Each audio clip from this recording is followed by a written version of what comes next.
Ladies and gentlemen, boys and girls, children of all ages, welcome to Robert Sports Show. I'm your host, Robert.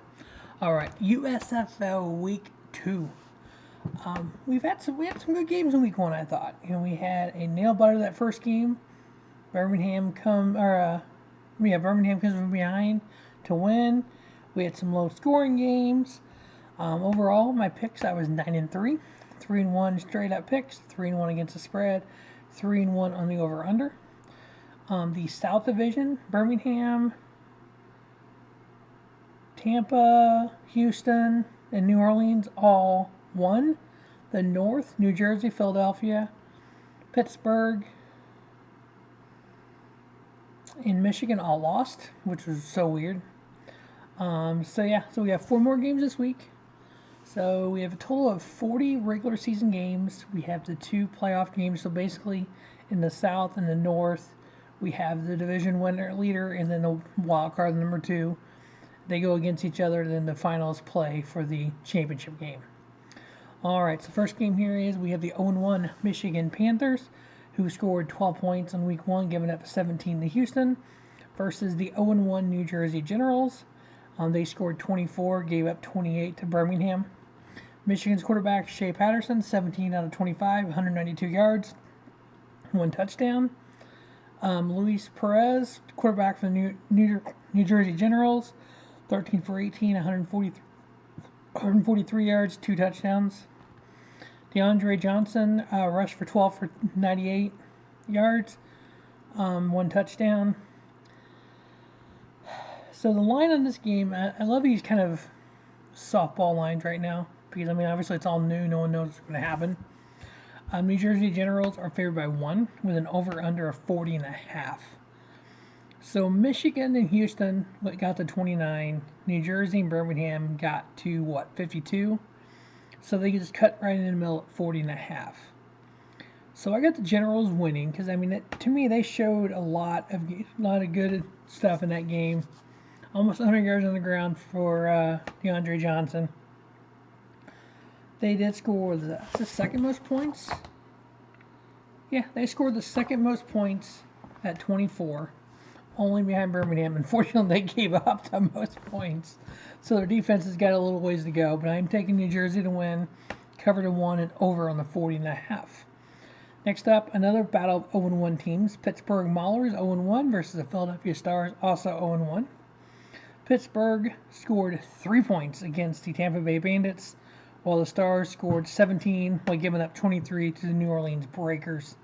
Josh Love for Pittsburgh was 9 for 16, 121 yards. They didn't get much going on the ground either. Garrett Groshek, 16 for 55, and then Madre London, 14 for 23. Philadelphia's quarterback, Brian Scott, 25 for 36, 202 yards, 1 touchdown, 1 interception. Their leader rusher was Daryl Holland, 9 for 52, 1 touchdown. In this game, Philadelphia, again, softball line, 1 point. I've seen some pick'ems as well. So Philadelphia is favored, so I'm going to pick the Stars to win, cover the 1. I am taking over on the 35.5 because I know Pittsburgh and Tampa went to 20, but Philadelphia and New Orleans was at 40. So I'm going to go ahead and take over on that 35.5. Next up, we have the 1-0 Birmingham Stallions versus the 1-0 Houston Gamblers. Birmingham beat the Generals 20-24. That last-minute points there. Jamar Smith, 11 for 21, 156 yards, 1 touchdown.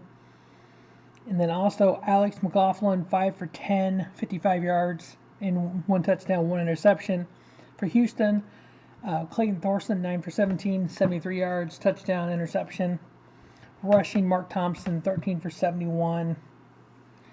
So the line on this game is Birmingham by 1, and then over-under 41. And just look at that Birmingham game, because their defense gave up 24 points to a pretty decent Generals team.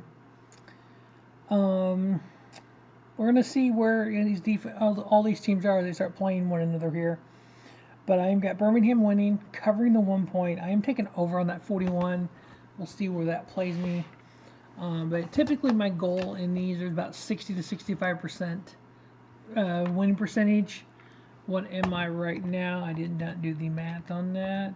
Yeah, I'm 75 right now. So, but yeah, so if I could keep 75 all year, that'd be awesome. But yeah, I mean it's all new. I mean it's completely new, so might as well get in on the ground floor here. Wait till next year. We have the XFL, this USFL, then CFL, NFL, college. So yeah, 2023 should be all kinds of good craziness. We thought that for 2022, so or 2020 we thought it was going to be crazy with all that, but we all know what happened there.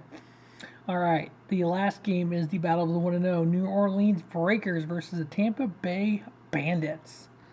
Breakers beat the Stars 23-17. The Bandits beat the Maulers 17-13. Kyle Slaughter 17 for 27 for the Breakers, 150 yards, 1 interception. Jordan Tamu for the Tampa Bay Bandits, 20 for 32, 185 yards, 1 touchdown, 2 interceptions. He was the quarterback of the St. Louis Battlehawks in the XFL in 2020. He's been on a few practice squads in the NFL, a few training camps, but never really kind of found a home. So maybe he found a home here in the USFL. Maybe next year, if the XFL comes back, he goes back to the Battlehawks. Who knows? Maybe give him a championship here in the USFL. For the Breakers, Jordan Ellis rushed 18 for 89 yards, 1 touchdown. TJ Logan 15 for 56 and 1 touch. Trying to look at any other stat pops right out there. Cheyenne O'Grady, the tight end there for Tampa, is 8 for 86. Receiving, Tampa is favored by 2.5 here. You really can't say home and away because everybody's playing in Birmingham. Tampa's favored by 2.5, so I got them winning. I'm going to have them cover. I'm taking under in the 40.5 because neither one of these teams broke over 40 at the first game. Breakers and Stars were right at 40, so technically that's under. And then 20 for Bandit, Tampa, and Pittsburgh. So we're going under on the 40.5. So we got, for week 2, we got the New Jersey Generals winning, Philadelphia Stars winning, Birmingham Stallions winning, and the Tampa Bay Bandits winning. We got everybody covering. All the winners are favored. We're going over on the Michigan-New Jersey game. We're going over on the Philadelphia-Pittsburgh game. We're going over on Birmingham-Houston. And we're going under on New Orleans and Tampa Bay. Again, week 1 we were 9-3 overall. Hopefully we have a week 2 about the same. All right, so it's going to wrap up week 2 of the USFL right here on Robert Sports Show. As always, thanks for watching Robert Sports Show. Don't just have a great day, have a spiffy day. Robert Sports Show, your YouTube leader in sports content.